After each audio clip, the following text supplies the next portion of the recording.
పగ సాధారణంగా ఇద్దరు వ్యక్తుల మధ్య ఉంటుంది. కానీ అదే పగకు హద్దులు లేకపోతే అమాయకుల ప్రాణాలు కూడా బలైపోతే పెద్దల మధ్య మొదలైన చిన్న గొడవ చివరకు చిన్నారి ఊపిరిని ఆపేసేంత క్రూరంగా మారుతుందా? కడప జిల్లా పులివెందుల నియోజకవర్గంలోని ఓ చిన్న గ్రామంలో జరిగిన ఈ ఘటన ప్రతి తల్లిదండ్రుల్ని కలిచివేస్తోంది.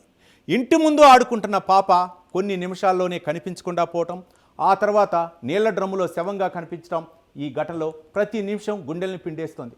అసలు ఆ చిన్నారి ఎందుకు టార్గెట్ అయింది? ఆ పాప చేసిన తప్పేంటి? స్నేహంగా ఉన్న ఇద్దరు మహిళల మధ్య మొదలైన విభేదాలు చివరికి ఈ దారుణానికి ఎలా దారితీశాయి? Let's watch.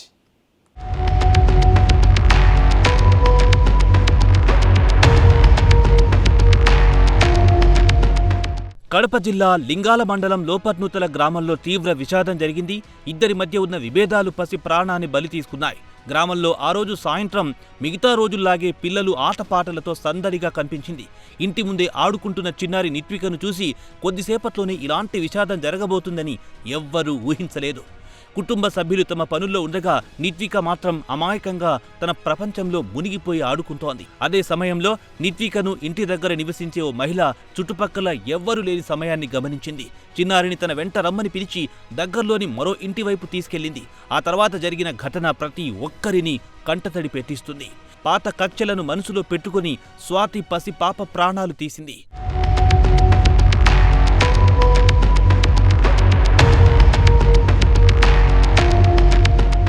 నిత్విక తల్లి సృజన, స్వాతి గతంలో ప్రాణ స్నేహితులు. అయితే పిల్లల విషయంలో వీరిద్దరి మధ్య చిన్న గొడవ మొదలై అది కాస్త ఘర్షణకు దారితీసింది. ఈ వివాదం పోలీస్ స్టేషన్లో కేసులు పెట్టుకునేంత వరకెళ్లింది. ఆ కక్షను మనసులో పెట్టుకున్న స్వాతి సృజనపై ఉన్న కోపంతోనే ఈ దారుణానికి ఒడిగట్టింది. ఇంటి బాత్రూంలో ఉన్న నీళ్ల డ్రమ్ములో చిన్నారిని ముంచి ఊపిరాడకుండా చేసి హత్య చేసింది. దీంతో కొన్ని క్షణాల్లోనే తల్లిదండ్రుల కళ్ల ముందే తిరిగిన చిన్నారి శాశ్వతంగా దూరమైపోయింది. ఓ అమాయక ప్రాణాన్ని అంతమొందించడానికి ఇంత క్రూరమైన మార్గాన్ని ఎంచుకోవడంపై గ్రామస్తులు ఆగ్రహం వ్యక్తం చేస్తున్నారు.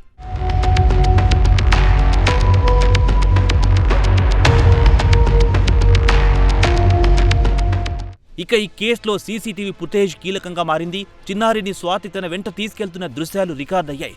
మరోవైపు చిన్నారి మృతి మొదట అనుమానాస్పదంగా వెలుగులోకి రావడంతో కుటుంబ సభ్యులు తీవ్ర ఆందోళన వ్యక్తం చేశారు. ఇది ప్రమాదం కాదని తమ చిన్నారిని హత్య చేశారని ఆరోపిస్తూ రోడ్డుపైకి వచ్చారు.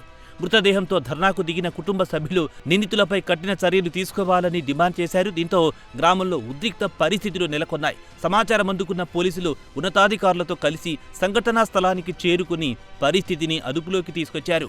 అనుమానితులను అదుపులో తీసుకుని విచారణ ప్రారంభించారు. ప్రాథమికంగా పలువురిని ప్రశ్నించిన పోలీసులు సాంకేతిక ఆధారాలు, స్థానికుల వాంగ్మూలాలు, ఫోరెన్సిక్స్ నివేదికల ఆధారంగా కేసును ముందుకు తీసుకెళ్తున్నారు.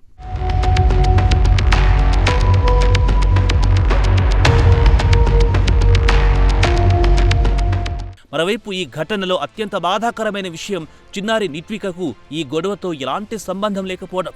పెద్దల మధ్య వచ్చిన విభేదాలు చివరకు ఓ చిన్నారి జీవితాన్ని బలి తీసుకోవడం ప్రతి ఒక్కరిని కలిచివేస్తోంది. మనిషిలో పెరిగిన ద్వేషం, ప్రతీకారం ఎంతటి అమానవీయ స్థాయికి తీసుకెళ్తాయో ఈ సంఘటన స్పష్టం చేసింది. కక్ష మనిషి ఆలోచనను ఎంతగా దిగజార్చుతుందో ఈ ఘటన మరోసారి గుర్తు చేస్తోంది. ఈ కేసులో పూర్తి నిజాలు ఇంకా దర్యాప్తులోనే ఉన్నాయి. నిందితురాలి ఉద్దేశం ఏమిటి, ఘటన జరిగిన తీరులో మరెవరి పాత్రైనా ఉందా అనే అంశాలపై పోలీసులు విచారణ కొనసాగిస్తున్నారు. తుది నిజం కోర్టు విచారణలోనే తేలనుంది.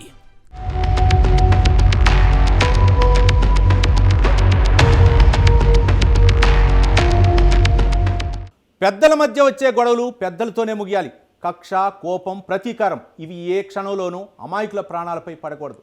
ఒక చిన్నారి ప్రాణం తిరిగి రాదు. కానీ ఇలాంటి ఘటనలు మళ్ళీ జరగకుండా ఉండాలంటే విభేదాలను చట్టబద్ధమైన మార్గాల్లోనే పరిష్కరించుకోవాలి. ఎందుకంటే క్షణికావేశంలో తీసుకున్న ఒక నిర్ణయం ఒక కుటుంబానికి జీవితాంతం తీరని శోకాన్ని మిగులుస్తుంది. ఈ విషాదం కూడా అదే విషయాన్ని అత్యంత బాధాకరంగా గుర్తు చేస్తుంది.